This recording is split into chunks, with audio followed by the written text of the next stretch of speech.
yeah, getting this thing started, how would you describe what it is that you do? What is fulfilled living? Mhm. Yeah. Fulfilled living is really coming from what we can call maybe the fulfilled state. This is a term that I seem to use. And, it's very, very challenging, very, very tricky to put into words. There's nothing that I can compare this to.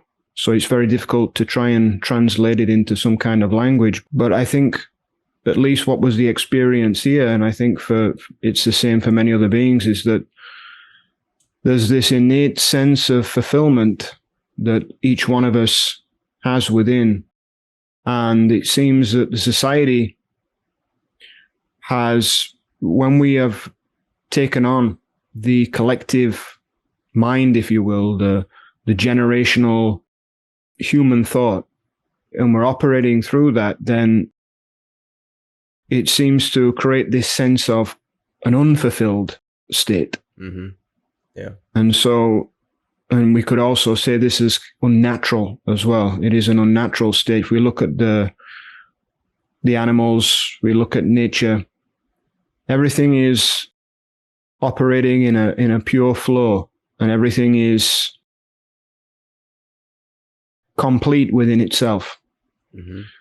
But only the human being and all of this generational thought that every being has taken on to some degree has seemed to create this sense of an unfulfilled state. And you can see this obviously at play in many people's lives in the way that they're constantly searching for the next thing. And there's always this sense of restlessness, this sense of dissatisfaction. And so what took place here is that was happening. And there was something that happened that flipped that around from this unfulfilled state into this fulfilled state, this overflowing fulfilled state. That's the only words that I can sort of use. And so this title of fulfilled living, if you will, is something that came from that. It is to say that if we can access this fulfilled state, then we can begin to actually live a more fulfilled life coming from that state, mm-hmm. rather than coming from this unnatural, unfulfilled state of being. Mm. So yeah, that's really how the fulfilled living title came about, if you will. Mm. Wonderful. So, where would you say this unfulfilled, unnatural state comes from? Why are we living so off our rocker, it seems? Mm-hmm. Yeah, that's it, isn't it? Again, we look at the animals; they're all operating in a natural flow of things, and so this artificial. We've created all of these artificial ideas and concepts, and it seems that every being takes on this information, and then it gets stored as memory. And then people are carrying that memory around with them. They're remembering who they think that they are every moment. And as soon as they get up in the morning, they're remembering who they think they are, based on the collective generational memory.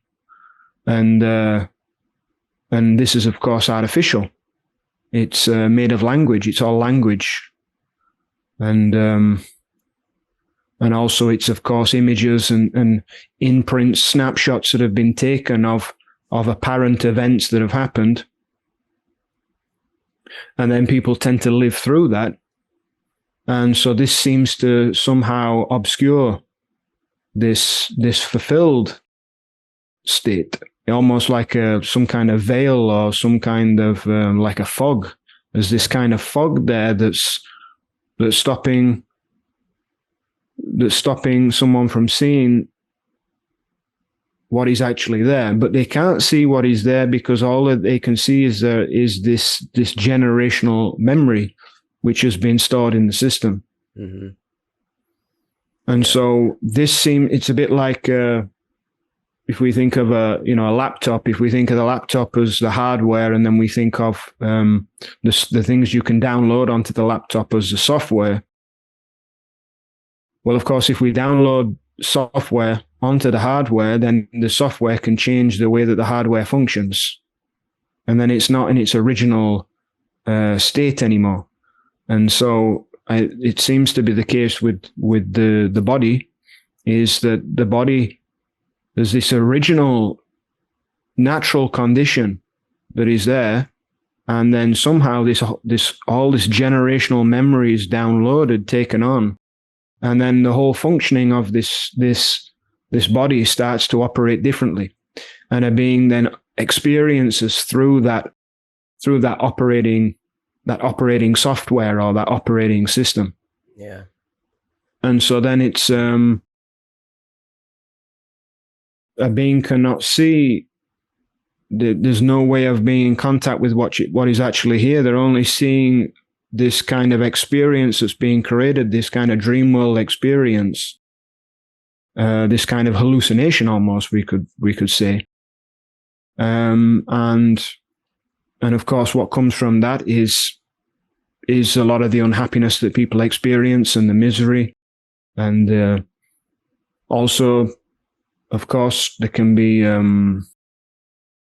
pleasure that comes from that as well, but it's kind of a false pleasure. It's built on false ground, and it's really I guess we could say an illusion. Illusions are created through this experiencing through the memory, the collective generational memory. Mm-hmm. So it seems that this is what is in the way. That's what I came to see here, and it was a big surprise to see that. So essentially, through the generations, we got some faulty updates to the operating system. There's some bugs that you have to work out, and it's kind of taking us away from the pure way of living, the fulfilled way of living, which we were originally, I guess, I was going to say programmed for. I don't even know if that's the right word. Just kind of going with the metaphor here. But, we downloaded some, I guess, faulty information to the human mechanism, and it seems to cause suffering from that. So essentially, my next question is, how do we undo that? How do we update to the latest software to become fulfilled? Yeah, I mean, we could say also it's almost become like a virus. Yeah. In many ways, like mind virus. It's mind virus, yeah. And that's the power of an idea or a concept, or a belief. It's taken on, and it can actually infect literally change the whole experience, like looking at things through, red tinted glasses, and then everything seems like it is red. So how can a being get beyond that? Well, I would say it's not a case of downloading new software. Mm-hmm. It's a case of returning back to the original sort of default mode. Yeah. Because this body is, again, we have the example always in nature, and we got even children to a certain degree. And the purity of what is there in terms of that organism, that body, there's a powerful intelligence here. This human body is a powerful intelligence that can digest food and turn food into the body itself. I mean, that's just amazing by itself, that something can be taken, anything can be taken. People have survived on the strangest of things, food-wise. It doesn't even have to be something that is necessarily what we would consider healthy. Yeah. Well, the body can take on anything and turn it into the body itself. So the food, obviously, as we know, becomes the body. And so that is a powerful intelligence that's there that can do that. something that the human mind cannot, this generational mind cannot do. And how right now in this moment, the body is breathing itself, cells are regenerating themselves, stomach is digesting, neurons are firing off in the brain by themselves. There's like countless tasks being performed by this body, and it's all, happening by itself, and nobody's doing any of it. Mm-hmm. And so when this intelligence is left alone, when it's not interfered with, it's a powerful supreme intelligence. But we've got this idea through the generational memory that we have to change something. We've got to rearrange something. We've got to make it better. We've got to improve something. And we can see how this plays out in the world with this idea. This is why we've strip mined and used all kinds of resources of the planet. Rather than working with the planet, we work against it. Rather than working with nature, we work against it. Rather than working with the body, we work against it. And it's because of this unintelligent idea that we are superior intelligence to nature itself. Mm-hmm. When nature has been taking care of everything all along, and always is doing. So it's a case of returning back to that, I would say. It's not about uploading downloading any new software. Yeah. As such. Yeah. Hey, you can do that with a computer as well. Literally, you can restore to a previous state if the current state isn't working. So yeah, the metaphor works there. Back to factory default settings. Exactly. Yeah. So on a personal level, how would you say one approaches this? Through, basic meditation, slowing down, disconnecting from technology? Where do we start along this path?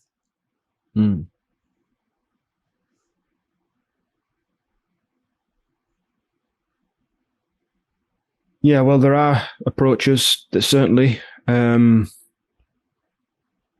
ultimately, a being has to get beyond this collective generational thought. And the problem is that the being that thinks I can get beyond this generational thought is the generational thought itself. That's the tricky part. That's the tricky part. So this one that is thinking, okay, I've got to do something to get beyond this, is the one itself that is that. And so you're faced with that dilemma, because it's how can it get beyond itself? How can it get beyond itself? So somehow, if we're speaking in the absolute sense of it, somehow this has to be seen, or somehow you have to be sort of pushed off of this circular pattern of this collective memory. And it's like a moment comes, a realization may come where it is seen very clearly that the one that is trying to do something to get away from it is the one itself that is caught in that very cycle. Yeah. Because any movement a being is trying to make to get towards it, to get beyond it, is itself just perpetuating it. Yeah. So it's very, very tricky. But it's kind of like somehow there must be something must stop. Yeah. And you see, even meditation and things like this, there is still a sense of somebody that's officially, okay, I must do this practice, and I must sit here, and I must do this technique, and I must. So there's always this sense of the next thing, and I've got to do this thing, and who's doing this thing, Yeah. But ultimately, for it to be completely finished, this collective memory to be finished, it cannot be really approached ultimately like that. There has to come a moment where there is somehow a complete stopping, a complete cessation of it, a complete giving up of trying to, take some step and approach towards it, so to speak. Yeah. Yeah. Maybe there can be some little moments of what you might call a little taste of it, so to speak. There can be a moment or a taste of it. Maybe in a meditation, somebody has a little taste of that. Maybe through inquiring, investigating, looking at, okay, what is the nature of what is here? What is the nature of this body that we've just been talking about, this organism? What is the nature of this generational thought? How does it appear? How am I seeing it? How it is appearing for me? What are the patterns of it? And can I see if I am anything beyond that? Is there anything here that is beyond that? You see, even like, people will say things like, you see, I can't compare this to anything. There's no way I can compare it. The reason I can't compare it to anything, because for each body, it is completely unique. What is being spoken of here. Yeah. It's completely unique. So it cannot be put into a category where it's like, okay, everything is pointing towards this. Like it's the same. It's like completely unique for each living body there. So I can't compare what happened here. I can only use this word fulfilled state as some kind of way to communicate it. So each body must somehow come to see that for themselves. But there can be little kind of moments easing into that, a moment to ease into that where a being can turn and look and see, is there anything beyond this? It's like even the words consciousness and awareness and things like this, like people often may say, well, what is there is consciousness, or I am consciousness, or all there is consciousness. But if we even think of that, I mean, the word consciousness is just a word. It's just a concept, isn't it? It's another one of these words within the generational memory system, if you will. Yeah. So even that is not suitable. Like if someone says that, that's just a concept. So they're just back in the world of the concepts again. Yeah. They're just back in the world of mind again, isn't it? Yeah. So it cannot really be understood. It cannot be understood. And this is what makes it again tricky, because this generational thoughts, maybe sometimes I call it like a psychological self. This psychological self is like trying to use the very same thinking, the very same mind, the very same memory to try and understand what is not the mind. And so, it cannot do that. That's impossible. It's like something finite trying to understand something infinite. It's like, how can the finite understand the infinite? That's a good way to put it. They never really meet. They never meet together. Yeah. So any of these words that are often used, and then sometimes people rest on this assertion like, oh, I am this consciousness, or I am, to me, that's just a concept. So I'd say, well, what is the actual immediate experience of that? Yeah. What's the immediate experience, which is going to be different for each so-called body, each seeming body. It's going to be different. So someone can't tell me that, oh, I am this consciousness, or, it's like, this can it even be known like that? Yeah. Or is it a mystery? Yeah, it is a mystery. That's really what it is.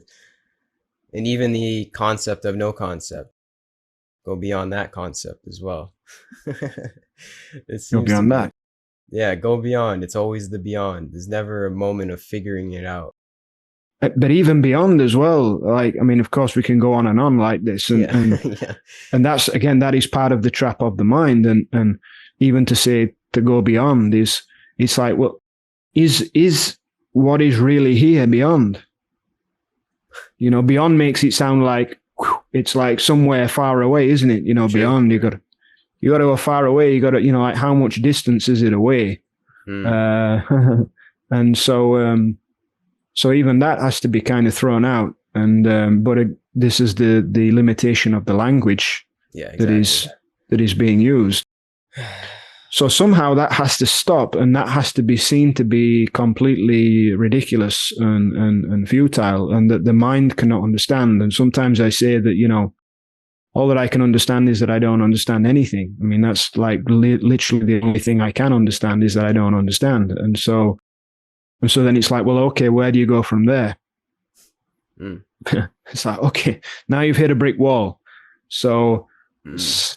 so where do you go from there? You You know? know, that's some Socrates right there. Yeah, Yeah. Yeah, so right. He said, right. He said, all that I know is that I know nothing, yeah, or wisdom is in knowing how little you know. I think he yeah. said as well. Mm-hmm. Yeah. Mm-hmm. So that's it. Yeah. Yeah. Yeah. So somehow it has to be, it seems something has to stop playing that game, you know. Yeah. Yeah. Um, So it's like a subjective, experiential understanding that isn't something to be figured out per se or computed within the mind stuff. It's just immediate here and nowness. That's it. And there's nothing after that. There's no like trying to figure out this is how it is, go beyond, blah blah blah. Nope, just the magnificence of the here and now.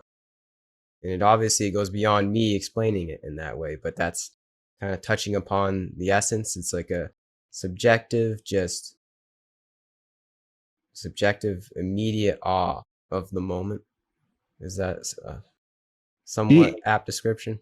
even subjective. You see, if there is something subjective, then there has to be something objective, because the one depends upon the other. So if there is an object, there is a subject. If there is a subject, there is an object. Yeah. And so Mm. so I can't even say subject either. I can't say it's objective. I can't say it's subjective. So if it's either of those, there's some kind of distinction there. There's some kind of separation there. So I can't. If something is subjective, it means there's a relationship going on. Mm-hmm. There's something is relative. There's a relationship going on between a subject and an object, or a subject and another subject. But again, these are caught up in this pattern of this memory, of this generational thought, and these senses of, like, you know, I mean, what is subjectivity? It's just somebody's thoughts, feelings, ideas of something, right? It's an actual experience. And so this kind of fulfilled state, which is this intelligence that is here, that cannot be described by the words. It's like, it cannot really be, it's not an experience, so it can't be a subjective experience. Really, it's beyond the realm of experience, because what creates experience is this same memory. Memory creates experience. Because it's like, how do we know that you know, like, this is a microphone? It's like, the only way we can know it is a microphone is we've got to use that information of the language that we have to say, oh, this is a microphone. So you can only experience this through that language, through that memory that's being then put onto it. Without that, there's no experience. Yeah. There's no experience of it. Mm. Yeah. So it really what I came to see is it's almost like if we a word that we can maybe use is like a non-experience. Yeah. A non-experience. Mm-hmm. So I can't say that it's subjective. I can't say it is objective. Objective is the world of facts, right? You know, into our society, we would say, okay, this is something an objective truth, which is really like what people call a fact. Everybody agrees this is this or this is that. But even that is, you need a subject to come to some conclusion about a so-called object, or to create an object. But then if somebody is still in the sense of being a subject, then they're in this kind of bubble of experience that we're speaking about as this generational memory. Yeah. Or this is how I describe it. Mm-hmm. You know, it's the memory itself that's generating the experience. All that information, microphone, laptop, Gary, Christopher, chair, you know, it's like that's then it's painting a picture. Mm. This kind of web of experience, and that's the subjective experience that somebody's having.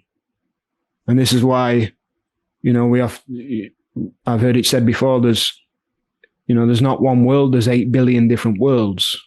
Mm-hmm. In a way.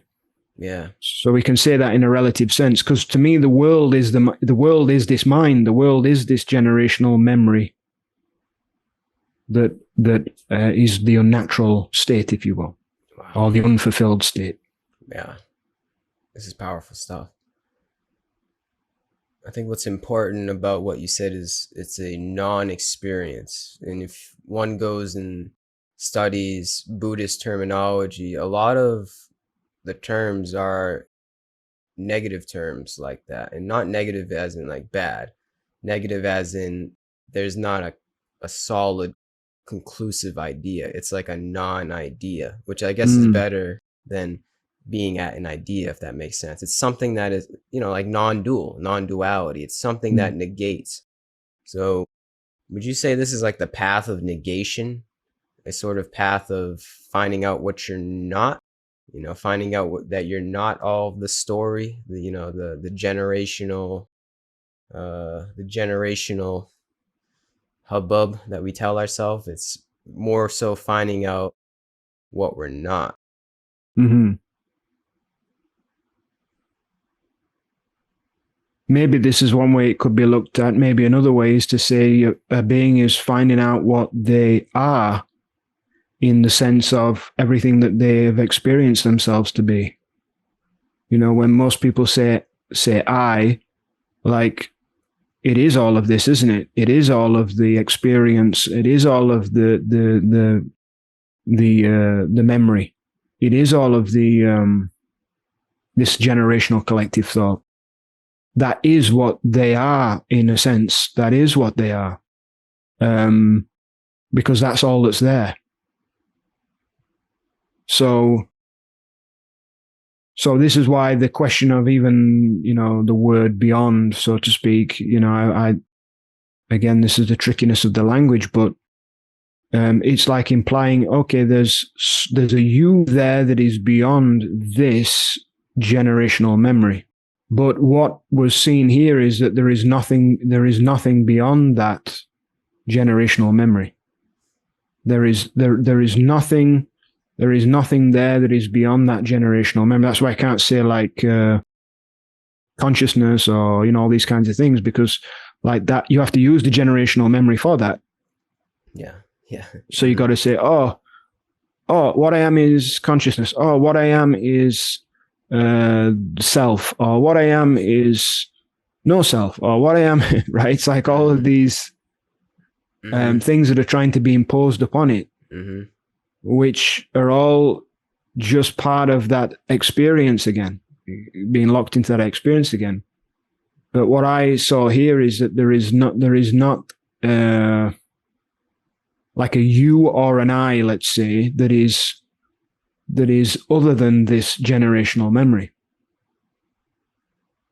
if that makes sense.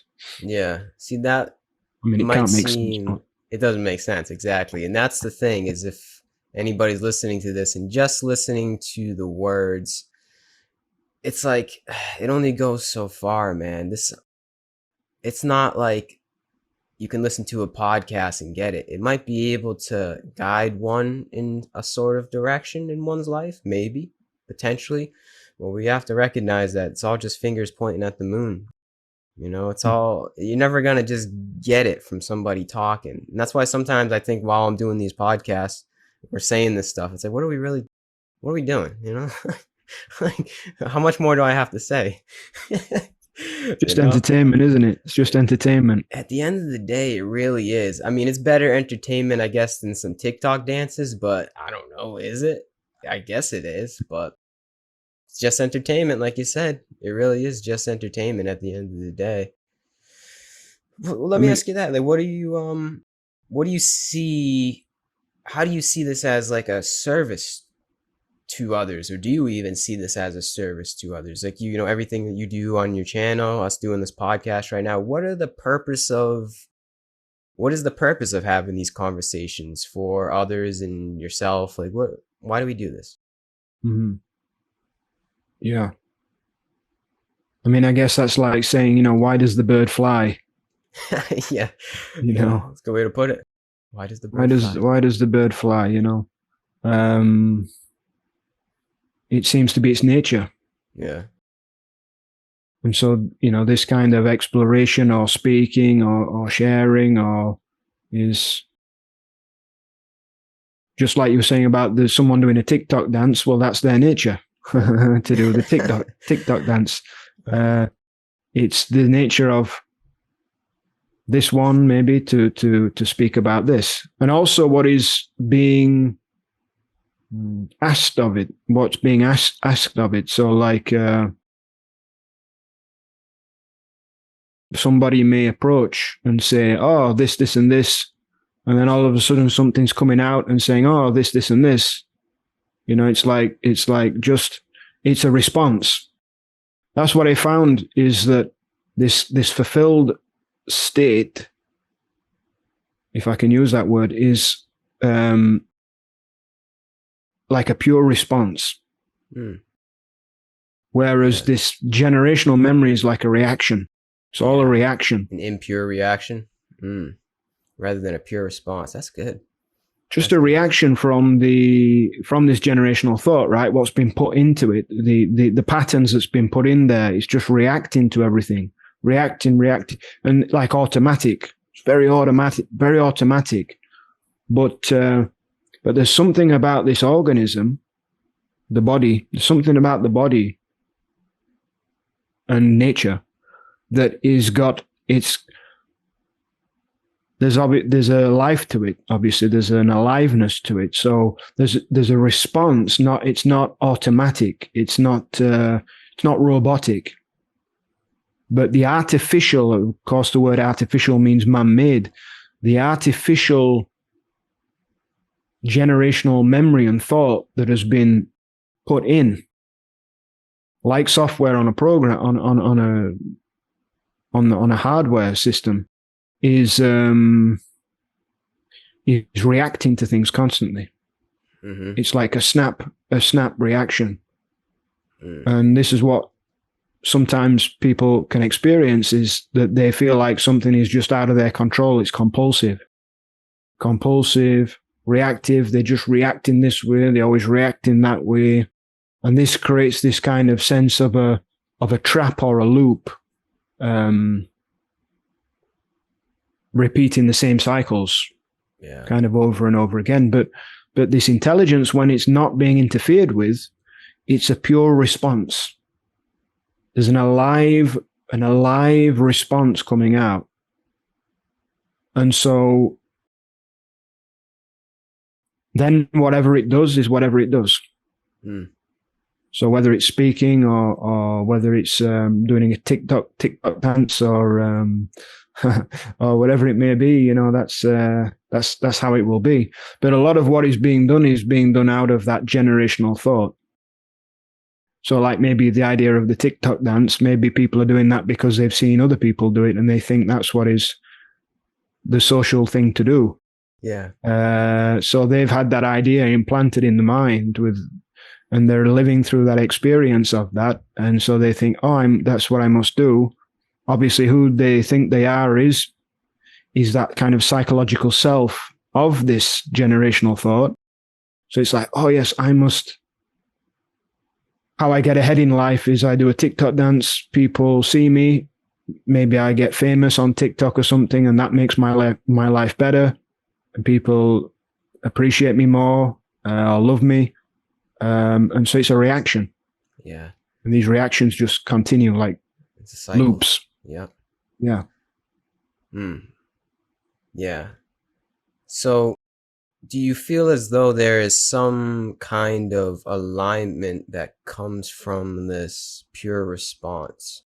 Because I guess that's what really matters at this point. Once one gets the realization, truly we change up our actions here to be responsive to the world, more sattvic with the world, and to ultimately create a better world, hopefully, or at least create a better life, I would like to think.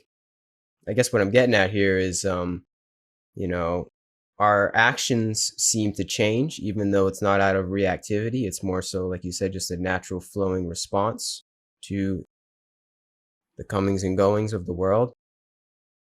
Is there some kind of wavelength of natural service that comes about? Natural love, compassion, just wanting to help fellow human being rather than doing TikTok dances? Like, I don't see you doing TikTok dances anytime soon.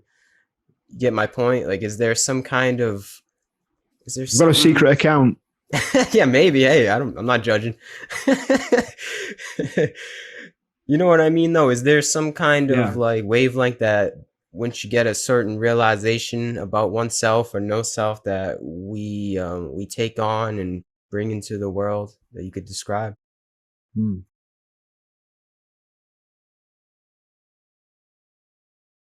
Maybe I could say like, if we go back to the body, it's like if there is a cut, if the body is cut, if we cut our hand, it's very natural for us to respond by remedying that in some way, you know, like we do put a plaster on, we maybe clean it, put a plaster on it, or we take something that maybe will heal it up quicker, or put something on it like honey or something that will heal it up quicker. That's very natural, isn't it? It's just like a natural response. So in the same way, when it comes to maybe, like you said, the word service, the natural response becomes when we're not being constricted and captured by this generational thought, which is creating a different experience or creating a experience that is pulling people off in different directions. There seems to be a natural connection with life, what we would call others, or the body's nature. And so then that would seem to inform then a different approach to things. Very natural, like just in the same way of, if there's a cut here, then you tend to it because it's just a natural response to do it, because it's seen as a part of your own body, a reflection, right? So in the same way here, if there is another body over here that is suffering or is in pain or something, then there is like, it's the natural response of this one to go and do what it can, as best it can, or to do something to do with nature, or what, you know, it's to tend to it, because it's tending to itself in a sense. Right? It's just tending to itself. Because really, again, when we look at this generational thought, it's creating all these divisions and separations where there are no divisions and separations. So once that's been kicked off, then then this reconnection is kind of there. That natural connection is there, is felt. And so that can then inform a being. It becomes a response from a being in which then they would seem to be serving, but it's not a big deal. It's not like, I'm going out in the world and I'm going to serve people and I'm going to like, be of service in the world. It's like, no, it's just a natural thing. It's like, well, of course you would. Just like you would do something for your family, just like you would tend to a cut on your hand or something going on in the body. Well, of course you would help another body or do something here, do something there. So in other words, it seems to me that it's just a natural response. Yeah. So it takes you on to a different, so it does take you, it would seem that it would likely, in some way, shape or form, it will take a being onto a different trajectory, so to speak. Yeah. I think so. Mm-hmm. Maybe doing a TikTok dance might be something that is serving others. I don't know. Yeah. I mean, it's entertaining, I guess, maybe for some people. So, but whether or not it is coming from that place, maybe it is more coming from this place of this generational thought, that psychological self that is saying, if I do this, I'm going to get something from it. Yeah. People are going to like me. Yeah. I'm going to get a lot of views, become TikTok famous and so on. I'm just using that as an example because you brought it up. So yeah. Yeah, I get it. We'll run with it. We'll run with that one. I like it. So you say that's one of the biggest differences is the I'm doing this so I can get this. Even though that does come along, the fruits of one's labor still comes along, but it's one of the differences at least is doing things not for the fruits, just maybe just the doing. One becomes just the doing.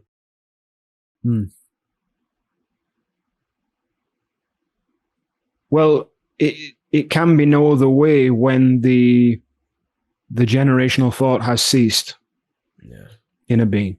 Yeah. Because without that, then all there is just the natural response of this living organism. All there is and using that term fulfilled, it seems to be pointing to the fulfilled state. Obviously, is pointing to that a being is naturally fulfilled, so they don't want anything. Yeah.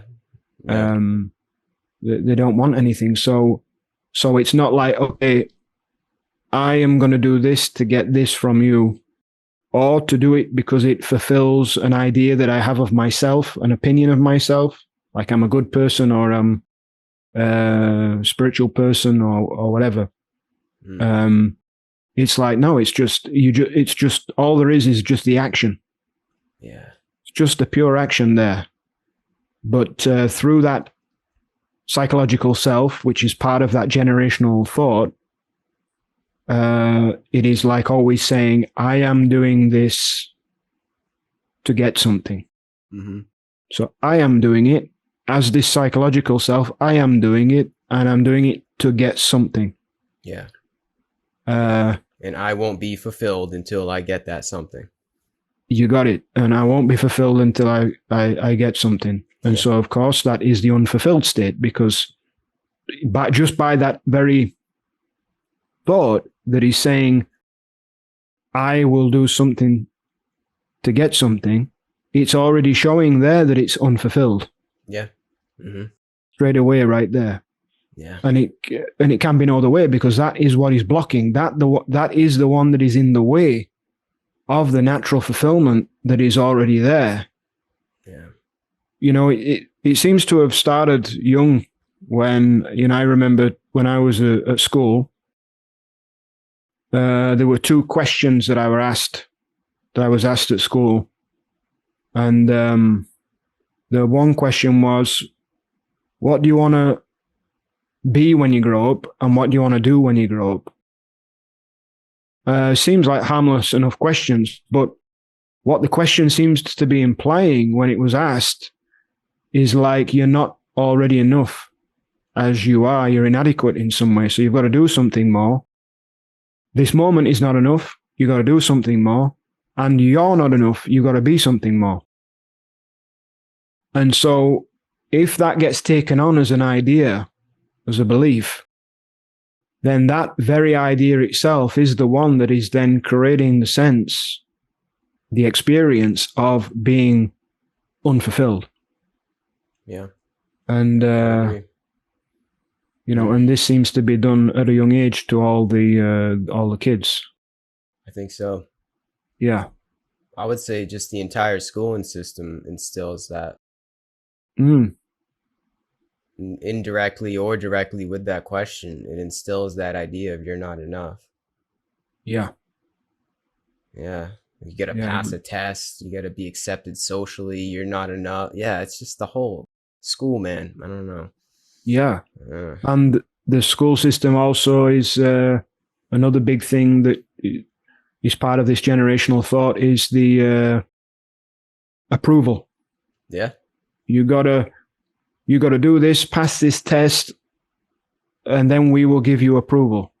And so then kids are learning as they go out, then, I've got to get approval from the world. I got to do a TikTok dance to get approval from the world.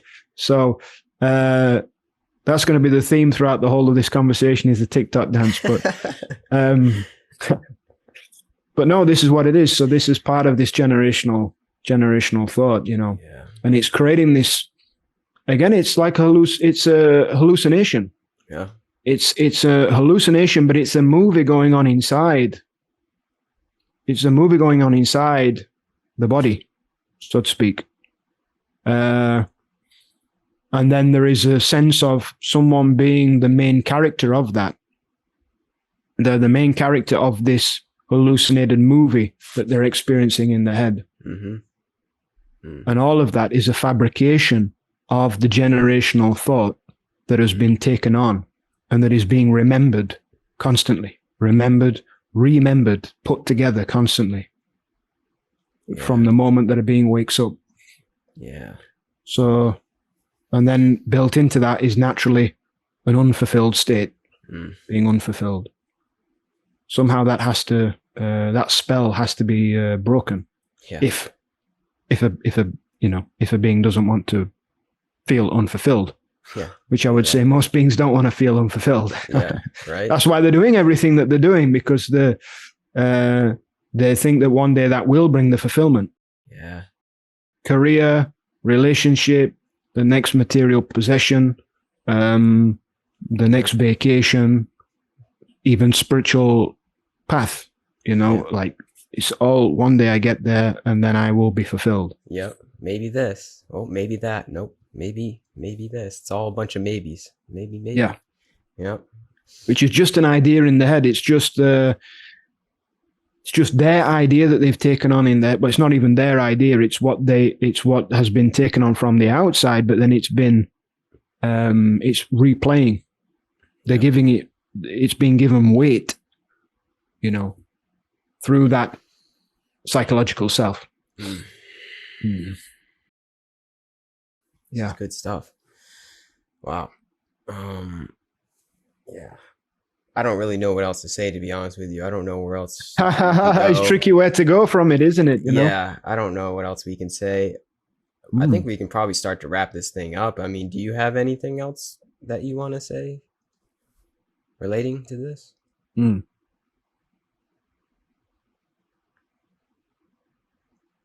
Well, I would say that the to come to a certain point of understanding, which is that understanding that I can't really truly understand, but I can get a sense of. I can get a sense of seeing what the issue is, so to speak. And then to be open to the possibility of stopping that, because really what's happening is there's a constant engagement in that process. As I said, from the moment a being wakes up, they're remembering who they think they are. So is there a way to stop engaging with that? Sometimes I say it's like, you're on there's a train and you stood on the platform and the train comes, pulls up to the platform, the doors open. Do you get on the train or do you not get on the train? To get on the train takes some effort. But to not get on the train does not take any effort, Mm. because you're already not on the train. Yeah. What is not the generational thought is already not on the train. So to refrain from getting on the train, so to speak, which means just simply not engage. Mm. So there is always, a being does not have to engage with this generational thought. Yeah. First, it has to be noticed. If it cannot be noticed, then it just goes on and on and on, because as far as anyone is concerned, they are that generational thought. They are that psychological self, which is made of that generational thought. Mm-hmm. The I, me, my, these are the kind of mantras that play in the mind. Me, my, and I, And so a being can notice that first and foremost, and then they don't have to engage with that. Mm-hmm. Yeah, they don't have to engage with that, and that's the stopping there. The stopping. Stop. Just simply stop. Simply stop. Yeah. Take a step back. Yeah. Notice the train and refrain from the train. Mm. This is it. See, it even rhymes. Mm-hmm. Yeah. It's meant to be. Well, I think that's a really great note to wrap this thing up at. I don't know what else to say. I really appreciate you coming on here, sharing your time, effort, and wisdom with us. Keep on keeping on. Keep doing your thing. You have a way with words, very powerful, direct. I don't know, something special in the way that you speak. So keep on doing your thing. And that's it. Wish you all the best. Thanks, Gary. Pleasure, joy to be with you. You keep doing what you're doing as well. I like what you're doing with the interviews and such and the videos. And yeah, thank you. I appreciate it. Thank you, man. Peace and love to everybody that listened this long. Peace and love.